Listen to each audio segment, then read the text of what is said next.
All right, thanks everyone for being here today. I think this conversation is such an important one to have, and it's very near and dear to my heart because, of course, I've had my own journey when it comes to mental health, and I think some of us might know each other a little more, some of us not so much. So just to kind of give an introduction of like who we are and what our journey with mental health has been, I think would be helpful.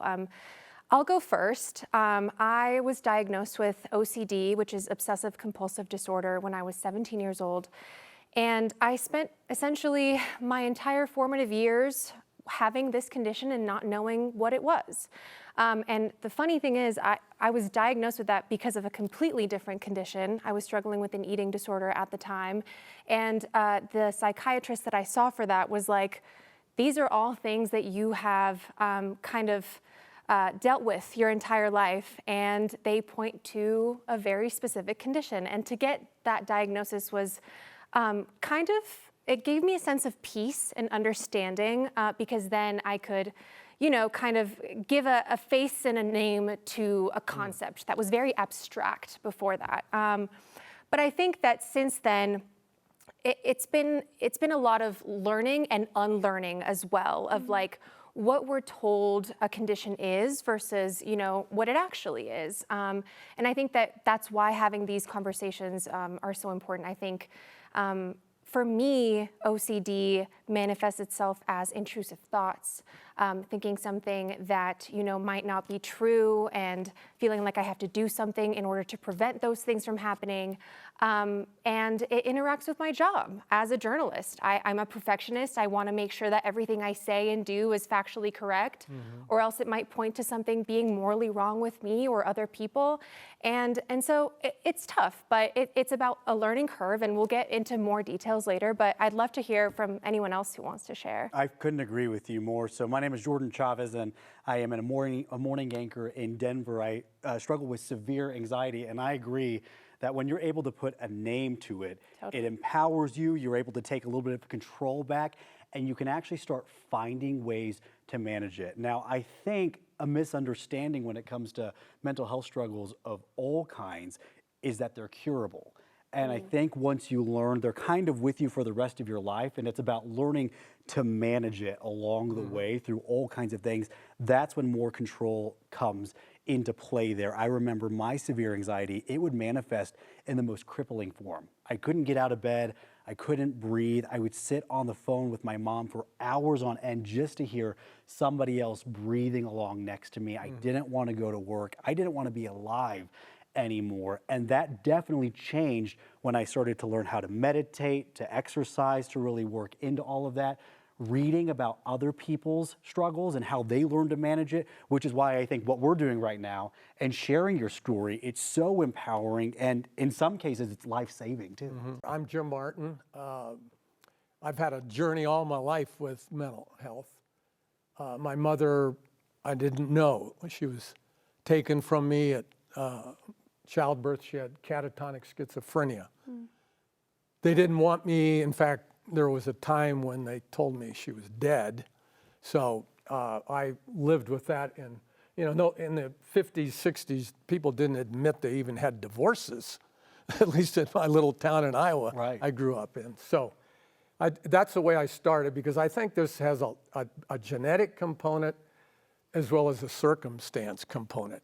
And I'm not an expert in the field, but I know that the longer you live with the effects of this. And I was diagnosed, I want to say 5-6 years ago, with bipolar disorder.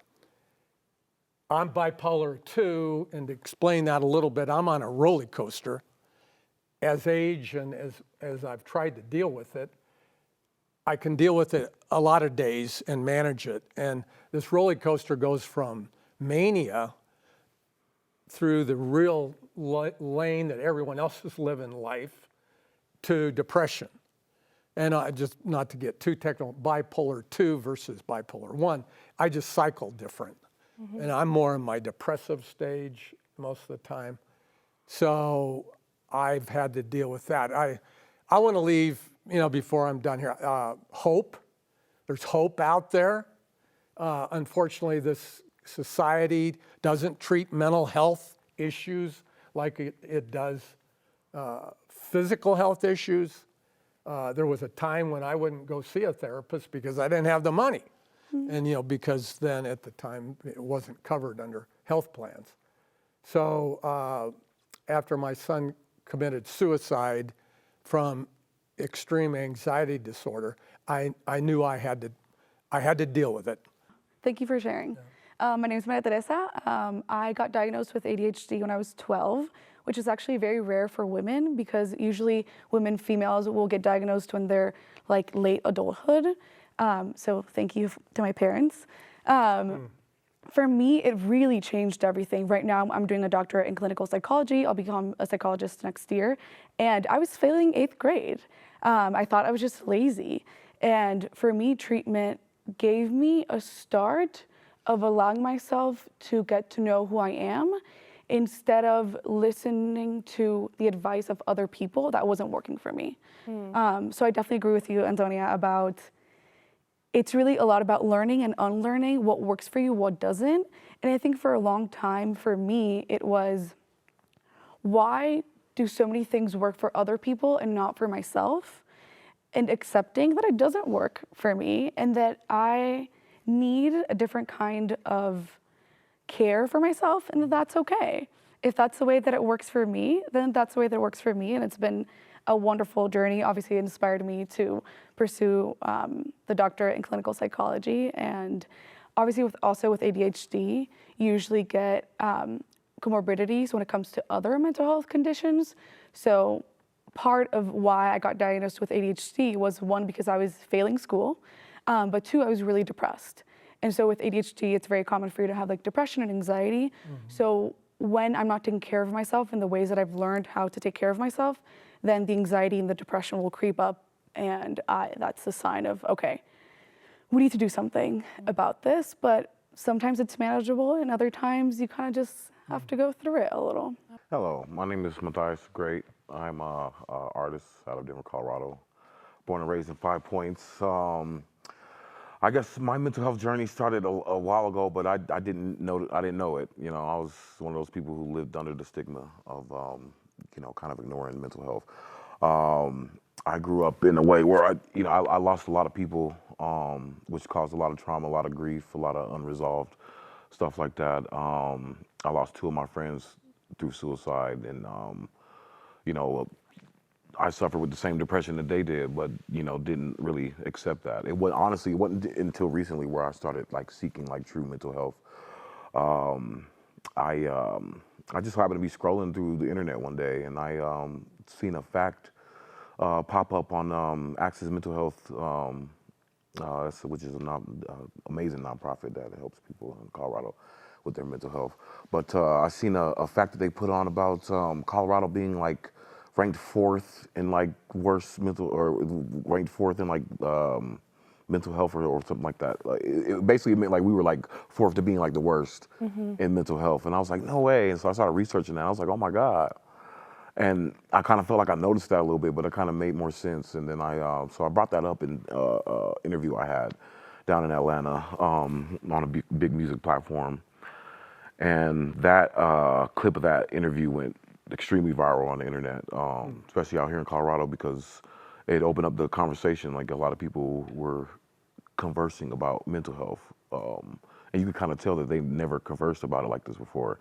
It was halfway between argument and people going to, you could almost see in the conversation people going to go research things, and so Axis got a hold of me after seeing this and was like, well, like this sparked a conversation. Like let's do this more. Let's try to do this. So I've become a mental health advocate since, and I figure since I've dealt with what I've dealt with in the past, and I feel a calling to use my music and internet presence to kind of bring awareness.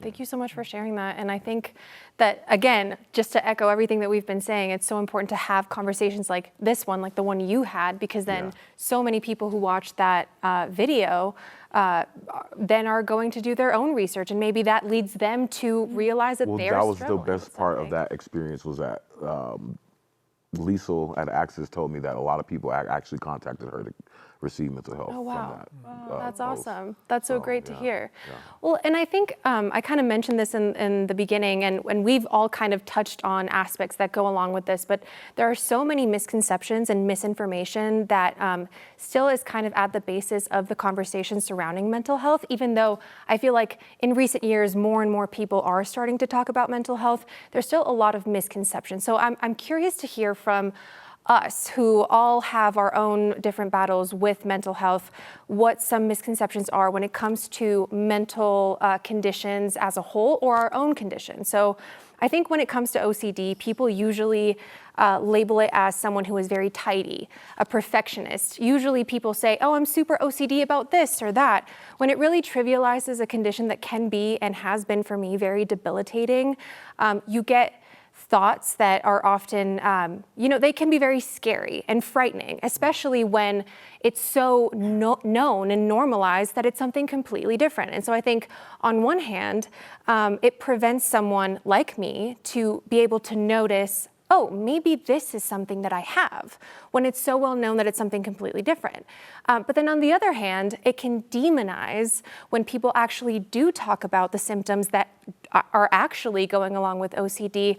Like, there's harm-related OCD about when you're driving, what if I turn my car and hit the car that's next to me? What if I, for some reason, do something to harm myself?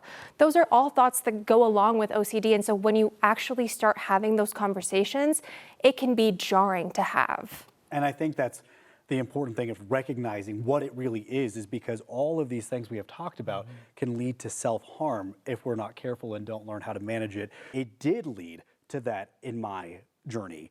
And I remember kind of going down that road, but not understanding why I was along that path.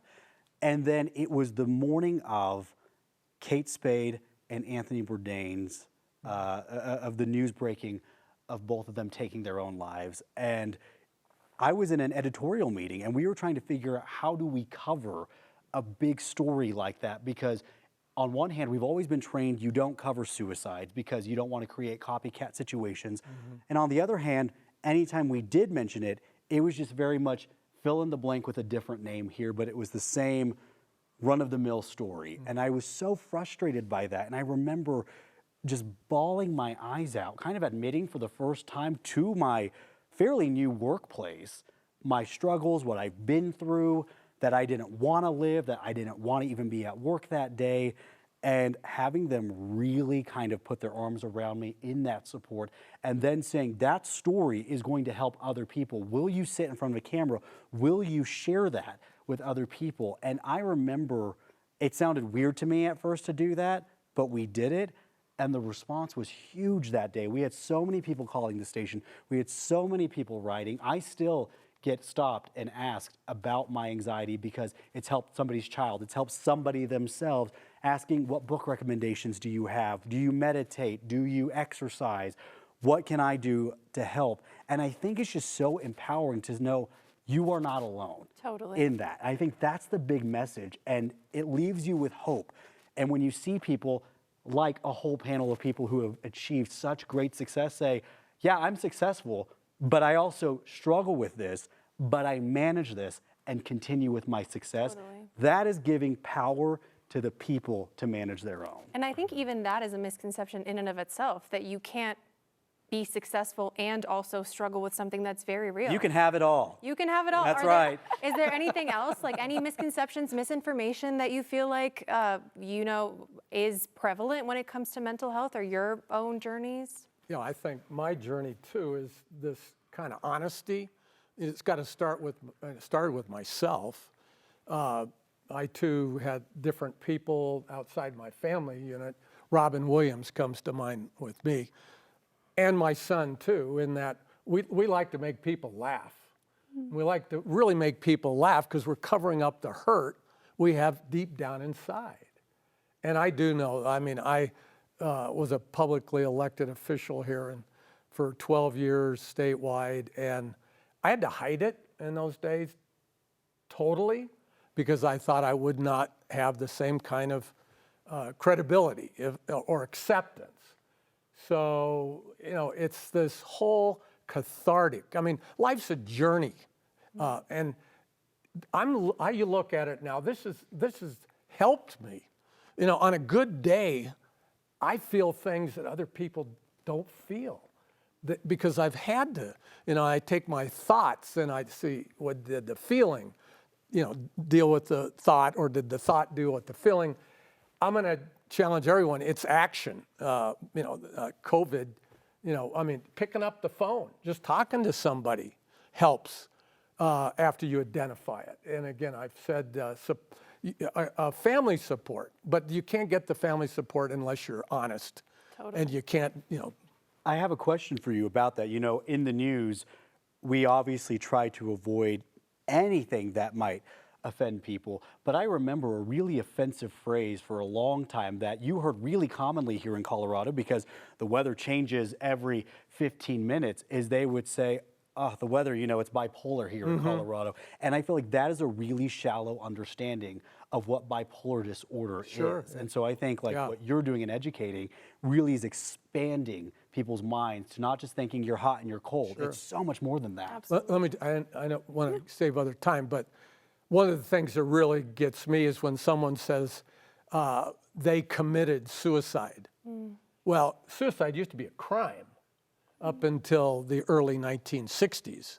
They died by suicide. It's just a paradigm shift, but it was committed, because they committed suicide, therefore they did not get insurance covered, and so that's how far we've come, and we've got so much further to go.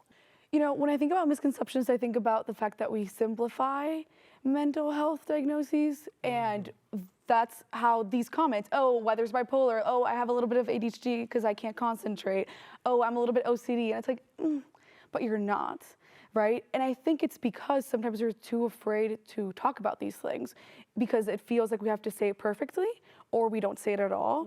And I think for me, the misconceptions are about the simplicity, and knowing that ADHD is not just about having difficulty concentrating. It's also about being impulsive. It's also about difficulty regulating your emotions, making decisions, planning, executing. It's about talking to different people.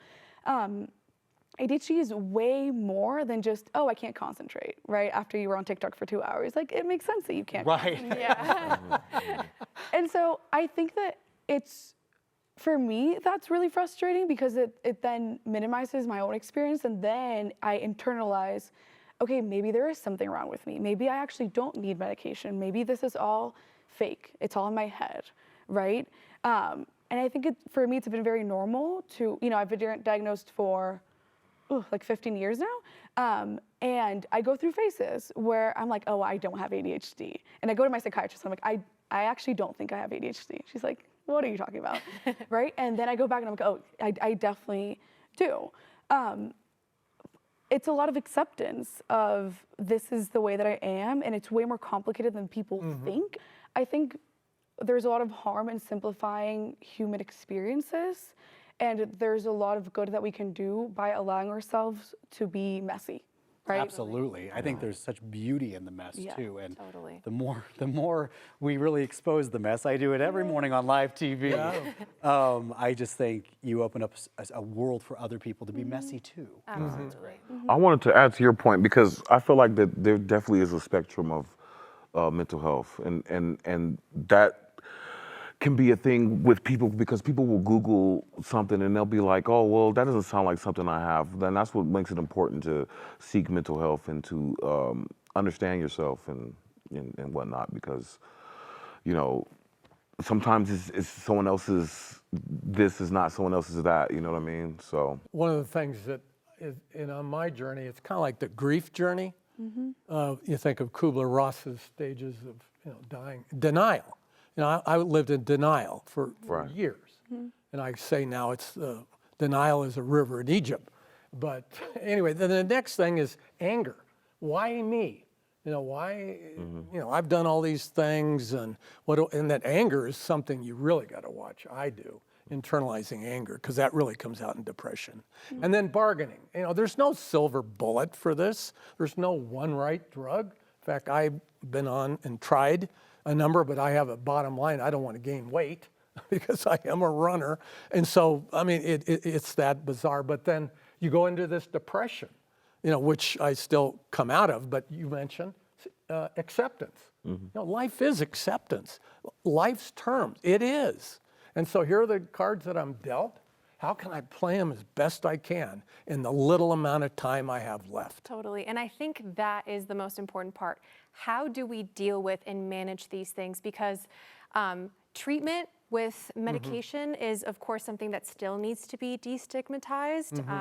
I myself have also tried a variety of medications, and some things work, some things don't work for other people, and some people just don't have the access to that medication. So what are some things that you do to kind of help you deal with any symptoms that might go along with your condition? I know for me, it's like going on walks, talking to people. If my specific obsession at the time has to do with, I don't know, germs or like cooking, I'll expose myself intentionally to that and be like, see, nothing bad happened. I'm still alive. It's not the end of the world. I'm scared of eggs. I'm gonna make scrambled eggs in the morning, stuff like that. So what are some things that y'all do? For me, it could be something as simple as cleaning, because I know that that's a trigger for my depression. Like sometimes when I'm looking at my space and I'm like, I don't like where I live now, and then now I have a pessimistic look on like my apartment. Oh, it's nasty out there too. It's like now it's so So I found that even something as simple as keeping my space clean,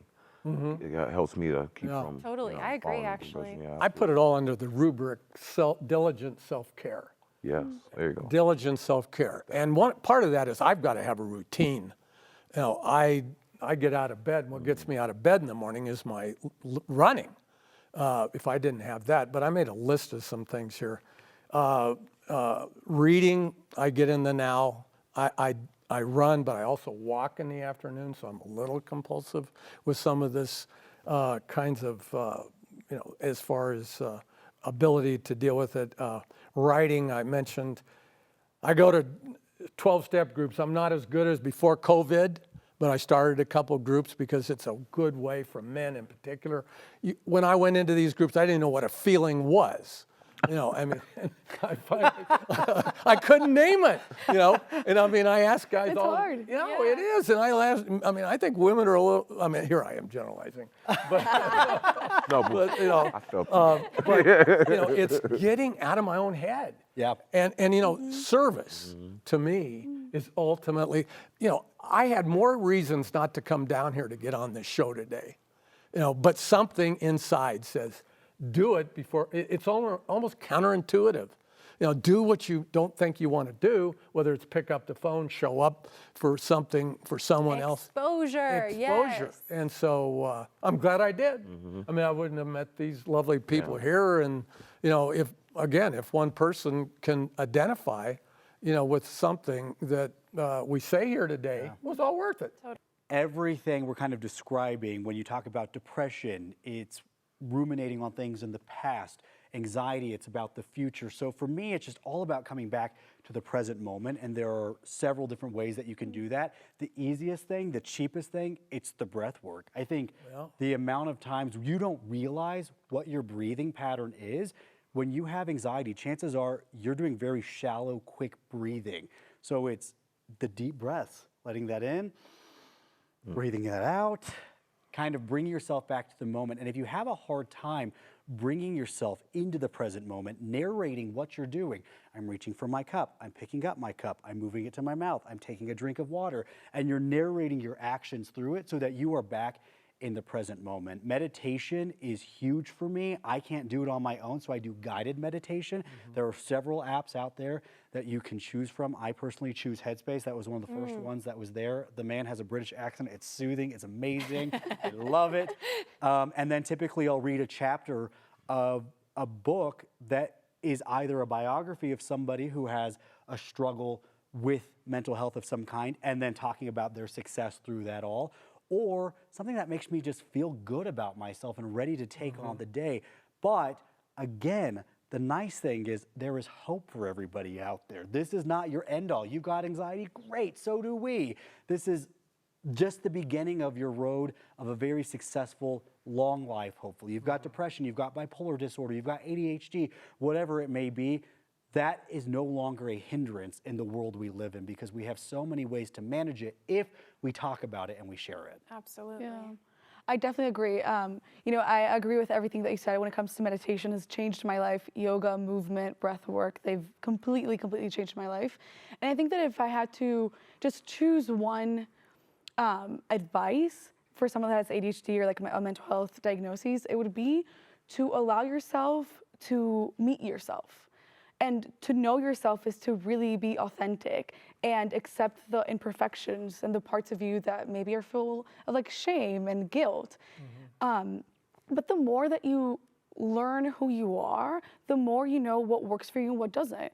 Who do you want to be? What actions do you need to take and build the life that you actually want to live, right? And it starts with getting to know yourself. And I know that sounds maybe so simplistic, but for me, that's been the most helpful when it comes to treating my mental health diagnoses, because I can sense, for example, when I have fear, usually there's something behind it that's screaming like, maybe you should do that, right? And we were talking, you should empty, you should come. And I'm like, no, I don't think I should, right? And then being, okay, what usually happens when I really want something? I'm scared and I say, I shouldn't do that, right? And that's part of getting to know myself. And it's not something that someone can tell you about yourself. You have to go through your own process. Totally. I might add, the one thing I do think it's missing with a lot of discussions is spirituality. I don't mean religion. I mean, religion can have a spirituality component, but, you know, if I don't trust in something bigger than myself, whether, I mean, some people say nature, some people, you know, have all different kinds of what I call higher powers. But then I know that I'm unconditionally loved, and if I'm to me, it's, you know, unconditional. You know, so I have three things. I get up in the morning, and my first check is, my default position is the world's an unsafe place to be. Now, most people can, and so I have to undo that default, at least that it's, you know, a safe, somewhat safe place. And that's been on my, you know, thing. And so I do try, before I run, to have some quiet time, which is meditation, but read something that, you know, pulls it all together to me at the time. And it just, you know, again, I go in and out of this, and I was, COVID kind of changed the way I deal with some of these issues, because I became a lot more by myself, loner. I won't pick up the phone. And so, you know, I want to do this every day. I want to cry hard, which I do, maybe more, I mean, a lot more than once. Laugh hard. I love to laugh hard. I love to make someone else laugh hard, you know, not at their expense. And then do something for someone else every day. And at the end of the day, I said, you know, what are the things that I left, and what are the things, what could I have improved on when I'm going to sleep or whatever. But again, it's, we're all in this together. And the more we can lift people up to our, you know, challenges, everyone has a different challenge. The older you get, you have more challenges when you start having health challenges. But you can be there to maybe be that one little spark that'll light the thing on fire, or to live our lives as best we can, helping each other. Yeah, absolutely. I'm really glad you brought that up. I feel like as a country, we've started to stray away from or be scared to talk about God on TV or whatever. So I think that's good that you said that. And I believe that praying is a form of meditation. Absolutely. That's helped me a lot. We were speaking on the break about me making music, or even just listening to music and stuff like that. Being expressful through art or hobbies or stuff like that can help. Stuff like that. And to touch back on the spirituality thing, I feel like me making music is a purpose thing. So I feel like I'm fulfilling a purpose. Yep. and that's helped me a lot in the last few years, especially. I'm so glad. Well, I thank you all again for taking the time, coming here, being vulnerable. It's not an easy thing. And so I'm very, very thankful. And hopefully, if anyone, even just one person listening to this can identify or take something from our conversation, that'll be enough for me. So I'm really grateful to all of you. Thank you so much. Thank you. Thank you.